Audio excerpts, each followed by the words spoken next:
Bonjour, cher auditoire.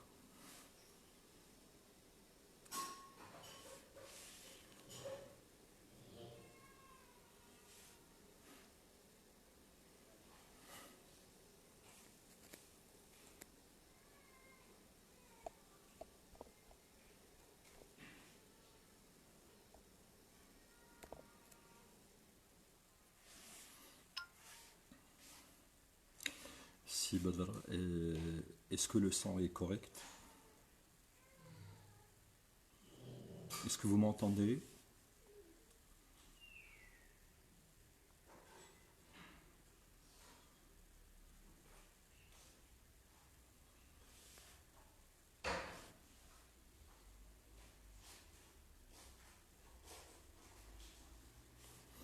Bonjour Madame Liwa, c'est un plaisir de vous retrouver donc à distance. Donc quel plaisir de vous avoir de l'autre côté. Est-ce que le son est correct? Très bien. Donc tout d'abord, je tiens à remercier le comité de coordination de Khrayaf Dar qui était en train de nous livrer une expérience hors du. Donc je remercie le comité de coordination de Khrayaf Dar donc pour nous avoir permis de partager avec vous cette passion pour l'enseignement et cette passion surtout pour la finance. Donc avant de poursuivre, donc à travers la deuxième séance, donc je tiens à rappeler donc les éléments clés auxquels nous sommes livrés donc lors de la première séance. Entre autres, j'ai noté dans un premier temps le contexte actuel, géopolitique et stratégique qui peut motiver la décision d'investissement. Donc on a parlé d'un contexte d'incertitude et un contexte de manque de visibilité. Comme préalable à la décision d'investissement, les entreprises se doivent de mettre en place un diagnostic global qui va permettre de tracer donc l'ensemble des forces, faiblesses, opportunités et menaces, et tout ça pour l'adoption d'une meilleure stratégie qui va se matérialiser à travers plusieurs actions, entre autres l'investissement. Bonjour tout le monde. Donc le deuxième volet auquel nous sommes livrés, après l'identification des préalables à la décision d'investissement, nous sommes tout de suite donc orientés vers les outils que je peux mettre en place pour pallier à la limite du manque d'actualisation du diagnostic global. Donc j'avais parlé d'intelligence économique, j'avais parlé de gestion de la connaissance, j'avais parlé d'une cellule de veille, j'avais parlé de la mise en place d'une stratégie Big Data. Tous ces éléments-là vont nous permettre d'assurer à coup sûr donc, une actualisation donc, des données internes et externes de l'entreprise, et tout ça pour une meilleure actualisation de la stratégie mise en place. Nous avons aussi parlé des défis, donc des nouveaux défis qui se présentent à l'entreprise. Donc on a parlé d'une performance qui devrait être donc entendue sur plusieurs volets, donc pertinence, efficacité, efficience. On a parlé de compétitivité qui a besoin de dépasser le stade du marché local pour devenir régional et international. On a parlé de transparence, on a parlé aussi d'agilité, on a parlé d'une entreprise qui devient apprenante, une entreprise qui devrait se montrer très innovante et finalement une entreprise qui devrait faire preuve d'agilité. Donc par la suite, nous avons présenté donc une typologie d'investissement et on avait dit que l'investissement que je vais recommander à une entreprise va dépendre des données donc, que je vais recueillir à partir du diagnostic global et à partir de la situation dans laquelle va se retrouver l'entreprise.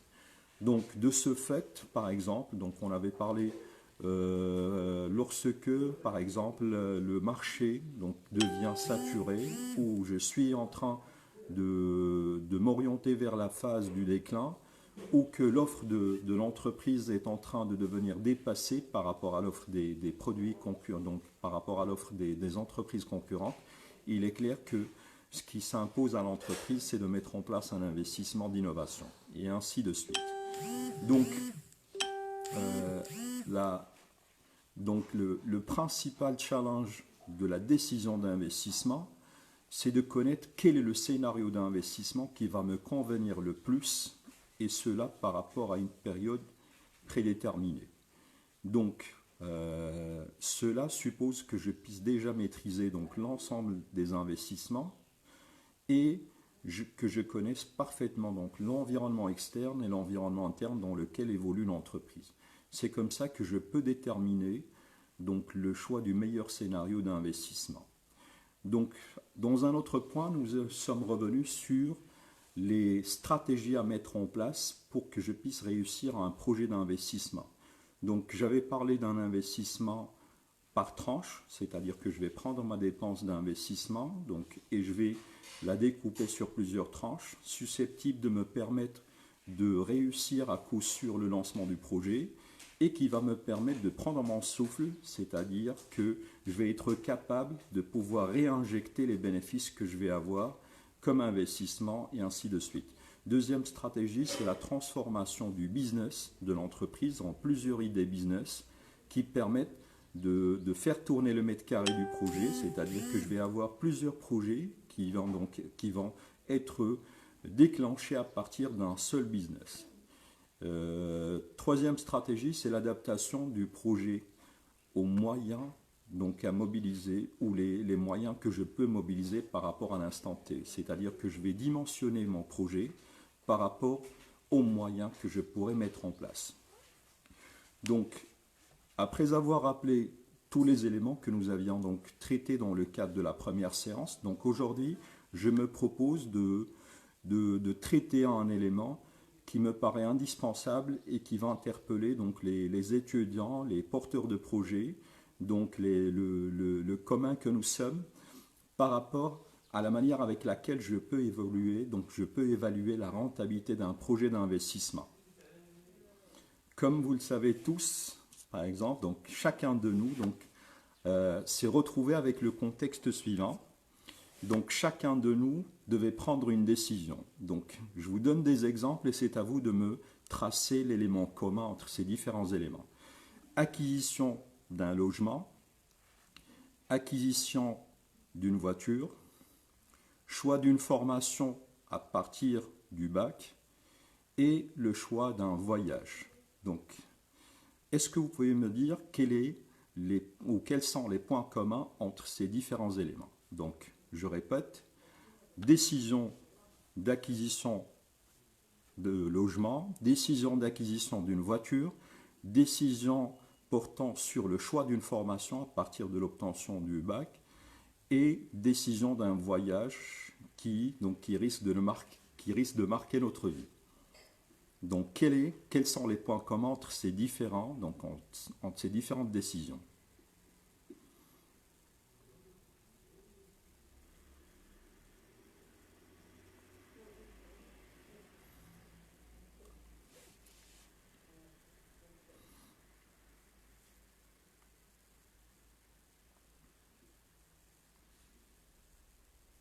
Le financement et le temps sont points communs, très bien.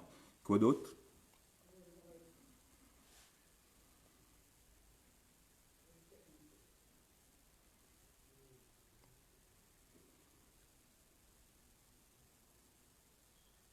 La durabilité, très bien.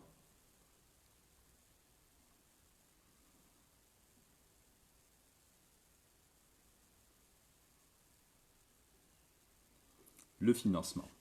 Donc, comme vous le remarquez, ce sont des décisions qui, donc vous l'avez dit, donc le premier élément, le premier élément qui peut conditionner donc tout le projet, c'est le timing, c'est le temps, d'accord? Donc, quand j'investis, le premier élément que j'investis, c'est le temps. Le deuxième élément que j'investis, c'est l'argent, vous l'avez dit, donc c'est le financement. Et le troisième élément, donc j'investis l'effort. Et donc quand j'investis l'effort, donc automatiquement, je consomme de l'énergie. Donc au total, donc ce que j'investis, c'est 3 éléments clés, c'est le temps, c'est l'argent et c'est l'effort que je fournis. Donc voilà pourquoi, donc, dans toute décision d'investissement, j'ai besoin de connaître qu'est-ce que j'investis dans un premier temps pour que par la suite, je puisse identifier quelles sont donc les recettes futures ou quels sont les outputs ou comment je pourrais assurer le retour sur investissement par rapport à cette décision. Donc, ces éléments doivent être identifiés au préalable parce que la décision d'investissement, c'est une décision que je vais étudier aujourd'hui, donc à l'instant T. Alors que le projet, il peut être lancé dans 6 mois, il peut être lancé dans 1 an. Donc, dès aujourd'hui, je vais prendre donc un peu de recul pour essayer de faire une collecte d'informations. D'accord ? Donc, ce que je suis en train de dire, c'est que nous allons chercher à collecter le maximum d'informations, utiliser toutes les sources d'informations afin que je puisse identifier quel est le meilleur scénario d'investissement que je vais retenir et surtout quels sont les éléments que je vais intégrer dans le cadre du lancement de ce projet. D'accord ? Donc, d'abord connaître ce que vous allez investir. Et puis par la suite, donc les éléments que vous allez investir. Et le deuxième volet, vous avez besoin de connaître qu'est-ce que va générer votre projet. Donc ces points vont nous permettre de revenir sur 3 principes, donc j'appelle 3 principes. Donc par rapport à la finance, vous avez le premier principe, c'est le principe de bon sens.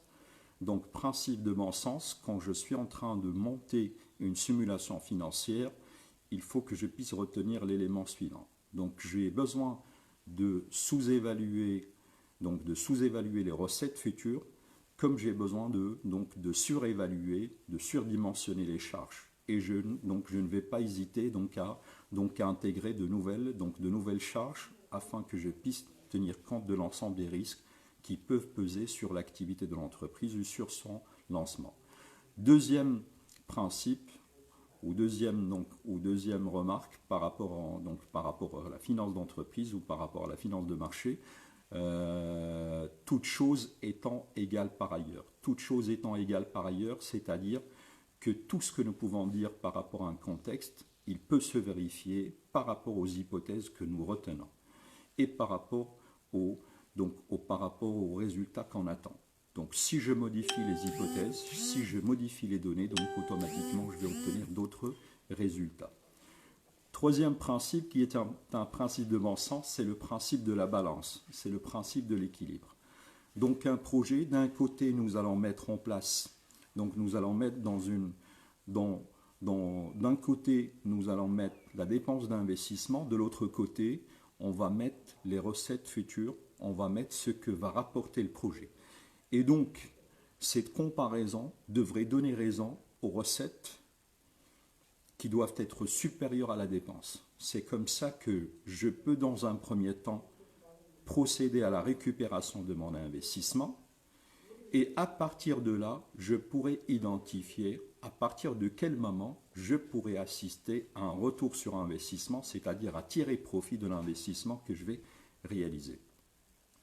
Donc, ceci nous amène à se concentrer sur le premier point. Donc le premier point, on l'appelle la dépense d'investissement. Dépense d'investissement, c'est tout ce que nous allons supporter comme dépense pour lancer notre projet. Et dans la littérature financière, sur le thème, nous pouvons retenir plusieurs démarches.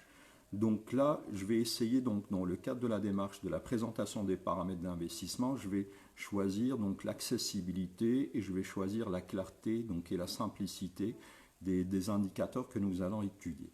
Donc pour cela, je vais essayer de donner des termes qui vont être très simples et accessibles à tout le monde. Donc dépenses d'investissement, tout ce que vous allez dépenser pour lancer votre projet. Qu'est-ce que ça peut inclure ? Ça peut inclure des dépenses directes. Donc si je voudrais lancer une usine, il est clair que j'ai besoin d'acheter un terrain. Donc de construire une usine sur le terrain, d'acheter des machines, d'acheter du matériel de transport, d'acheter du matériel informatique. Donc là, on est en train de parler de dépenses directes. Ces dépenses directes, je vais leur associer des dépenses indirectes pour respecter un principe fondamental qui s'appelle l'accessoire suit le principal. Donc vous avez une dépense directe, vous avez une dépense indirecte qui accompagne la dépense directe afin d'obtenir le caractère opérationnel des éléments que je vais mettre en place. Donc, exemple, agencement et décoration, par exemple, donc de l'habitation ou du local que vous allez utiliser, mise en place et mise en service des machines que vous allez importer de l'étranger. Vous avez par exemple donc, décoration, ameublement, donc tous les frais qui vont vous permettre d'obtenir donc un élément donc opérationnel et qui va vous permettre de lancer votre projet. À côté des dépenses directes, dépenses indirectes, je peux rajouter la variation du besoin en fonds de roulement. Donc besoin en fonds de roulement, c'est le montant d'argent qu'il me faut pour tenir par rapport à une période donnée. Donc on parle de décalage entre les encaissements et les décaissements. On parle aussi d'un besoin qui permet d'identifier le montant d'argent que l'entreprise devrait mobiliser pour tenir par rapport à une période donnée. D'accord ? Et je rajoute donc la part non récupérée de la TVA. Donc là, ce sont 4 composantes de la dépense d'investissement que je peux intégrer pour présenter la dépense d'investissement. Donc cette dépense d'investissement, elle peut être supportée en totalité donc lors de la phase donc avant création, d'accord. Donc si je voudrais lancer mon projet donc à partir de 2021, il est clair que j'ai besoin d'acheter le terrain donc en 2020, donc de faire la construction et de procéder à l'implantation, donc l'installation des machines, etc. Donc cette dépense d'investissement, elle peut être supportée en totalité lors de la phase de lancement, comme elle peut être présentée à travers plusieurs tranches. Et donc, automatiquement, donc, on va être amené à procéder à son actualisation. Donc, ce sont des éléments sur lesquels on va revenir donc, au cours de cette présentation. Donc, d'un côté, nous avons identifié la dépense d'investissement. De l'autre côté, nous allons chercher donc à approcher donc la notion donc des recettes futures. Donc recettes futures, c'est ce que va rapporter le projet. Donc on parle de flux net de trésorerie, on parle de free cash flow si je me fie donc à la traduction anglo-saxonne. Donc les free cash flow, je les obtiens grâce au résultat net plus dotation d'exploitation aux amortissements, et le résultat net ne va être que le fruit de la comparaison entre le chiffre d'affaires avec les charges fixes, donc avec les charges variables et les charges fixes. Donc, une fois que j'obtiens mon résultat net, plus dotation d'exploitation aux amortissements, j'obtiens ce qu'on appelle les cash flows. D'accord ? Ces cash flows, donc les recettes futures, j'ai besoin de leur rajouter une notion importante qui peut influencer la rentabilité du projet. Donc cette notion, on la retrouve au niveau de la fin du projet. Donc on parle de valeur résiduelle.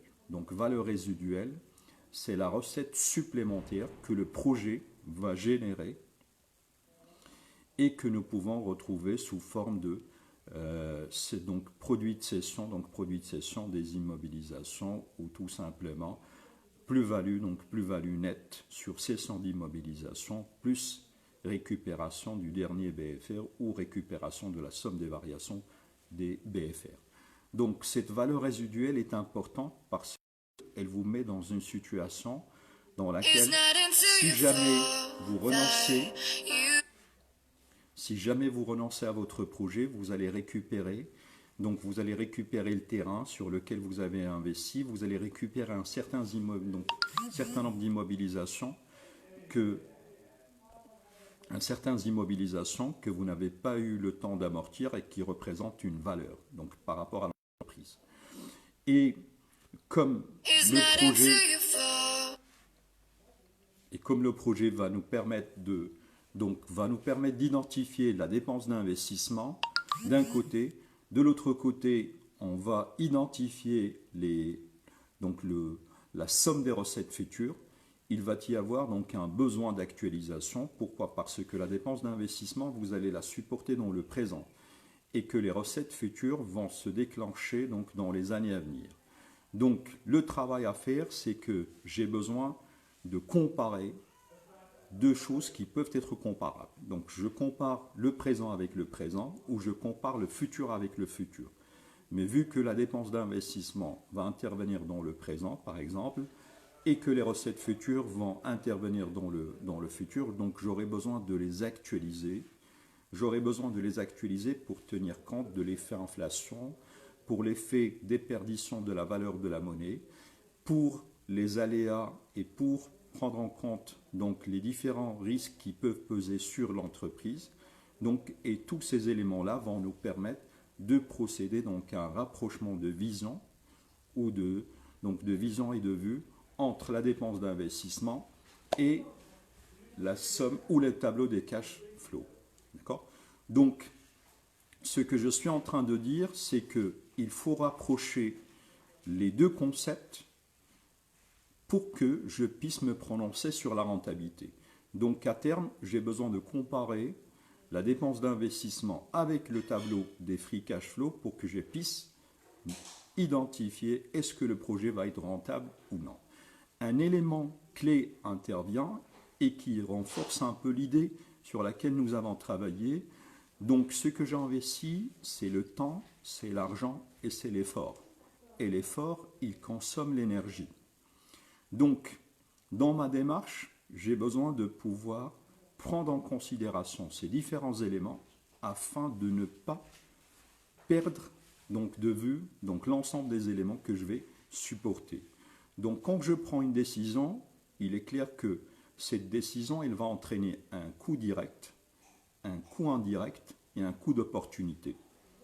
Donc les trois coûts vont s'associer pour donner ce qu'on appelle un coût global.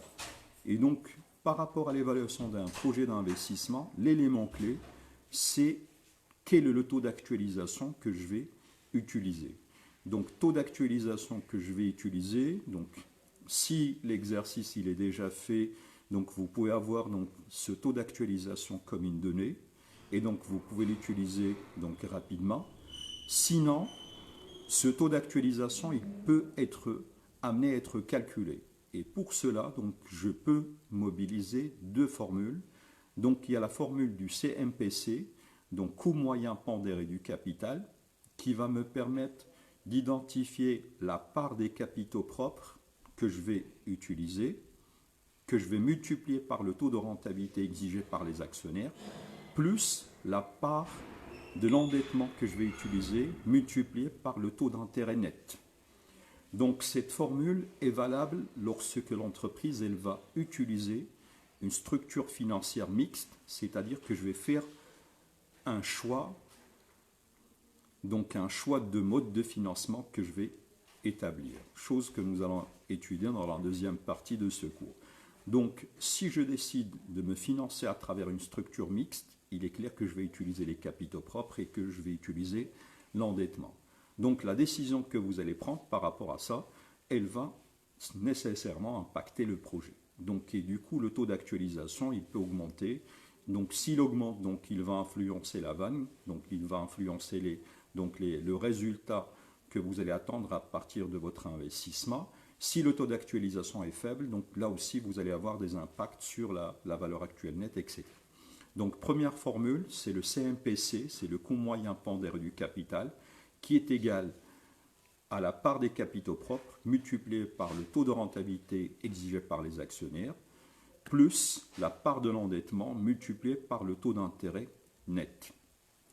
Deuxième formule que je peux emprunter au modèle d'évaluation des actifs financiers, donc le MEDAF. Donc la formule est la suivante.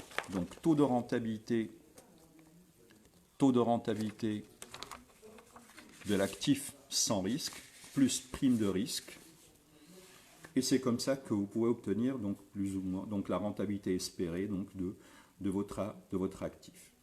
Donc je répète, rentabilité de l'actif sans risque. Donc l'actif sans risque, donc on peut utiliser donc à titre indicatif donc la rémunération des membres du Trésor. que vous pouvez chercher et transposer par rapport à la période du lancement, ou la période dans laquelle vous allez étudier la rentabilité du projet. Donc ça c'est un élément, clé par rapport à cet élément-là, plus la prime de risque, c'est-à-dire c'est le bêta, c'est l'indicateur qui mesure la sensibilité de l'actif par rapport à la variation du marché. Donc bêta fois, entre parenthèses, donc rendement du marché moins rendement de l'actif choisi. Donc deux formules pour identifier le coût du capital ou éventuellement le taux d'actualisation. Donc j'ai parlé du CMPC ou la formule du MEDAF, c'est-à-dire la rentabilité de l'actif sans risque plus la prime de risque. Donc une fois que j'ai défini avec succès le taux d'actualisation que je vais mobiliser, là je vais rentrer dans l'examen des différents indicateurs qui vont me permettre d'évaluer la rentabilité des projets d'investissement. Ce que nous remarquons, c'est que pour choisir une formation, il faudra définir un certain nombre de critères. Donc il y a un principe fondamental ou un adage, il n'y a pas de bon vent pour celui qui ne sait pas où aller. Donc je répète, l'adage, il n'y a pas de bon vent pour celui qui ne sait où aller. Donc, lorsque je prends la décision de m'investir dans une formation à partir du bac, il est clair que je vais définir un certain nombre de critères.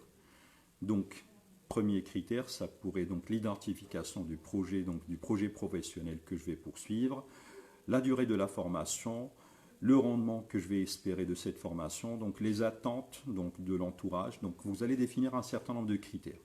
Là aussi, par rapport à un projet d'investissement, vous avez besoin de définir un certain nombre de critères qui vont vous permettre d'identifier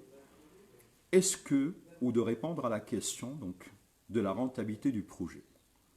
Donc, premier critère que nous pouvons mobiliser, qui est le plus célèbre en matière d'évaluation des projets d'investissement, c'est la valeur actuelle nette. Donc, valeur actuelle nette, c'est tout simplement la comparaison entre, d'un côté, la somme des cash flows, donc la somme des recettes futures que va générer votre projet, et de l'autre côté, la dépense d'investissement que vous allez engager. Donc, la comparaison entre les recettes et la dépense d'investissement que vous allez engager va vous permettre de répondre à la question de la rentabilité. Donc, si votre solde est supérieur à 0, donc le projet est rentable. Donc, valeur actuelle nette, c'est la capacité, elle mesure la capacité du projet à générer des recettes futures susceptibles de couvrir la dépense d'investissement. Donc, si le solde est inférieur à 0, il est clair que vous aurez besoin de revoir peut-être le contenu de la dépense d'investissement, de revoir peut-être le contenu du tableau des cash flows, c'est-à-dire influencer peut-être les recettes futures afin que vous puissiez vous rapprocher pour obtenir un solde positif. Donc ça, si vous êtes dans une logique de production d'une simulation financière. Deuxième critère que nous pouvons mobiliser, on l'appelle le délai de récupération simple. Les Anglais parlent de ce qu'on appelle le payback. Donc le payback, c'est cet indicateur qui est très simple et qui a été utilisé par des personnes qui n'ont jamais fait d'école, qui n'ont jamais fait de la finance tout court. Donc ces personnes, ils vont vous dire, si je vous donne mon argent, combien de temps vous allez me le rendre? Donc délai de récupération simple, ou ce qu'on appelle le payback, il renseigne sur la durée que j'ai besoin de patienter pour récupérer l'investissement que je vais faire dans votre entreprise. D'accord? Donc, plus ce délai est réduit, plus le projet est rentable. Et donc, plus vous allez permettre aux actionnaires et aux investisseurs de récupérer leur argent et donc de procéder ou d'obtenir des gains sur la base de l'investissement qu'ils ont fait. Donc, délai de récupération simple, c'est un indicateur qui vous permet de connaître combien de temps vous allez récupérer votre investissement. On l'appelle simple parce que il ne permet pas, donc on l'appelle simple parce que il ne permet pas, donc on l'appelle simple parce qu'il ne permet pas de prendre en considération l'actualisation. Donc troisième indicateur, c'est le délai de récupération actualisé. Donc ce délai de récupération actualisé, c'est un délai qui va nous permettre de prendre en considération l'influence du temps, d'accord? Donc combien de temps je vais récupérer mon investissement, et cet investissement, je vais le récupérer sur la base de la récupération, donc de la dépense d'investissement actualisée, et en mobilisant donc la somme des recettes futures actualisées. Donc, DRS et DRA, donc la différence entre les deux, c'est la prise en compte du facteur d'actualisation. Donc, ce que je suis en train de dire, nous avons parlé de la valeur actuelle nette, nous avons parlé du délai de récupération simple, nous avons parlé du délai de récupération actualisé, et là nous allons parler de ce qu'on appelle le taux interne de rendement, donc on l'appelle, donc l'acronyme c'est TIR. Donc ce taux interne de rendement, c'est un taux d'actualisation qui permet de récupérer la dépense d'investissement. Donc taux d'actualisation pour lequel la vanne elle correspond à 0. Donc plus ce taux va être supérieur au taux d'actualisation que vous avez mobilisé pour calculer la vanne et les autres critères, donc plus le tir va être supérieur au taux d'actualisation, plus on va considérer le projet comme étant rentable. D'accord? Et vice-versa. Donc plus le tir est inférieur au taux d'actualisation, plus on va parler d'un projet à rejeter ou d'un projet qui a encore besoin d'être amélioré. Donc, cinquième critère que nous pouvons aussi utiliser et qui est à la portée de tout le monde, et c'est aussi un critère que nous identifions dans le langage parlé, si je puisse me permettre, donc à travers les discussions qu'on peut avoir avec des gens qui n'ont jamais fait d'école, ils vont vous dire, si je vous donne un dirham, à combien vous allez me le rendre? Donc qu'est-ce que je vais gagner par rapport au dirham investi? Donc indice de profitabilité, c'est un indice qui va vous permettre de connaître ce que vous rapporte chaque dirham investi. Donc, à titre d'exemple, si vous faites votre calcul, donc votre IP vous donne 1,25, donc il est clair que l'interprétation va être chaque dirham investi va vous rapporter 0,25 dirhams. Si maintenant vous avez fait votre calcul et que l'indice de profitabilité il correspond à 0,85, donc on va commenter la chose donc de la manière suivante. Chaque dirham investi va vous faire perdre 0,15 dirhams. Donc ce que je suis en train de dire, c'est que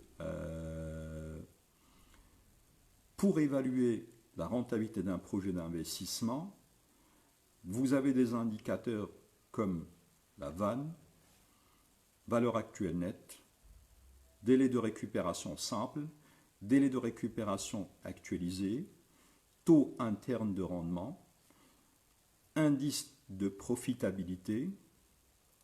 Donc ces différents indicateurs, vous pouvez les mobiliser pour évaluer la rentabilité d'un projet d'investissement. Donc ces éléments-là interpelle toute personne qui est dans une logique de réponse à un exercice. D'accord? Donc je répète, donc l'utilisation de ces indicateurs, ce sont des indicateurs à mobiliser par rapport à toute personne, donc étudiants ou autres qui sont en train d'évaluer un projet, donc d'évaluer la rentabilité d'un projet d'investissement. C'est-à-dire vous avez déjà des informations qui sont figées, pour lesquelles vous n'avez pas une marge de manœuvre en termes d'interprétation et en termes de modification, donc on vous demande de juger le projet.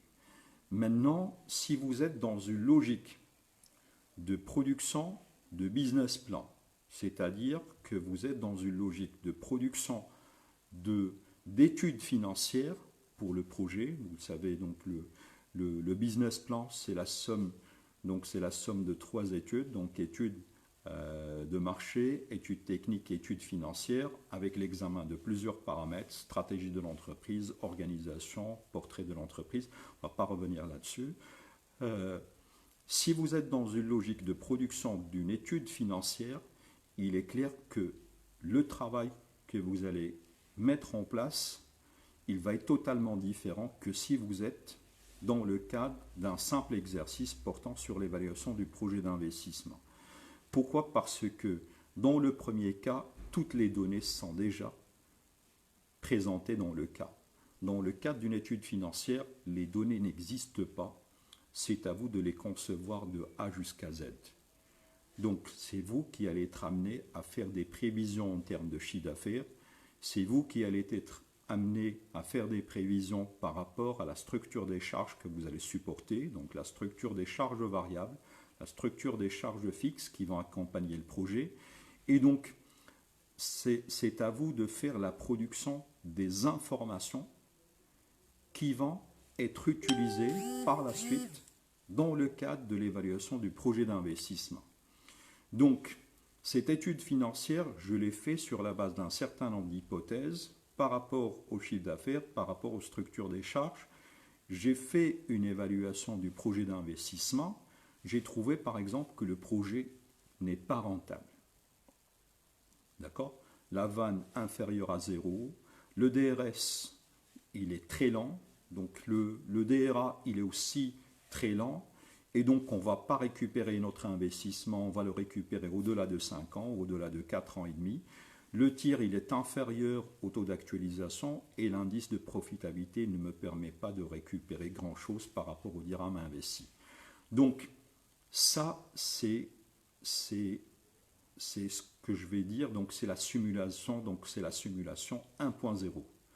Donc, ce que vous avez besoin de faire, c'est de reprendre votre montage, c'est-à-dire le chiffre d'affaires que vous avez identifié, les charges qui vont l'accompagner, donc les charges variables, les charges fixes, et vous allez chercher à mettre en place le concept du seuil de rentabilité prévisionnel.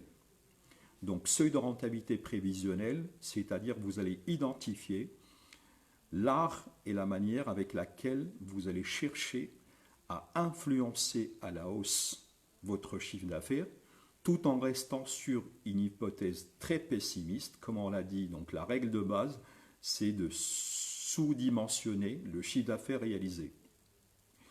Et j'aurai besoin aussi de faire un autre travail, donc à travers l'utilisation du seuil de rentabilité prévisionnel. Donc je vais chercher à influencer à la hausse le chiffre d'affaires, c'est-à-dire déclencher peut-être de nouvelles sources de revenus. Et je vais faire un travail sur la manière avec laquelle je peux chercher à faire baisser les charges variables et les charges fixes. Pourquoi l'utilisation du seuil de rentabilité prévisionnel? Parce que si le lancement de votre projet va peut-être se placer du côté de la zone des pertes pendant les 3 premières années d'exploitation, en essayant d'optimiser et de travailler et d'influencer de manière réelle, saine et solide les fondamentaux de croissance du chiffre d'affaires, l'évolution maîtrisée des charges variables et des charges fixes, je pourrais faire en sorte à ce que le temps de passage dans la zone des pertes, qui était estimé à 3 ans, passe peut-être à une seule année, ou peut-être 1 an et demi. Et peut-être que je pourrais identifier des voies, donc des voies par rapport à ma simulation qui vont me permettre tout de suite de me placer dans le seuil de rentabilité à partir de la première année. Donc, le montage de l'étude financière devra être très dynamique. C'est-à-dire, si vous faites votre premier essai et que vous trouvez que la rentabilité du projet donc n'est pas au rendez-vous, il est clair que ce n'est que le premier, donc ce n'est que la première tentative. C'est à vous de revoir les hypothèses sur lesquelles vous avez travaillé en termes de chiffre d'affaires et peut-être retrouver des hypothèses qui vont vous permettre d'agir sur donc d'agir sur la structure des charges fixes et des charges variables. Quelques astuces, par exemple, souvent dans le lancement des projets, la structure organisationnelle, elle est très coûteuse pour l'entreprise. Donc, premier ratio à vérifier, ou premier indicateur à vérifier, il faut que la structure des charges de personnel ne dépasse pas le tiers de votre chiffre d'affaires. Donc, comme ça, vous allez faire un démarrage léger. Donc, ce que je suis en train de dire, c'est que le seuil de rentabilité prévisionnelle, c'est un outil que vous pouvez utiliser pour assurer le succès au montage de l'étude financière que vous apprêtez à lancer et qui va vous permettre de vérifier est-ce que votre projet va être rentable et à partir de quel moment. Donc, ce que je suis en train de dire, c'est que c'est Badr Manance que je suis, donc que je suis limite,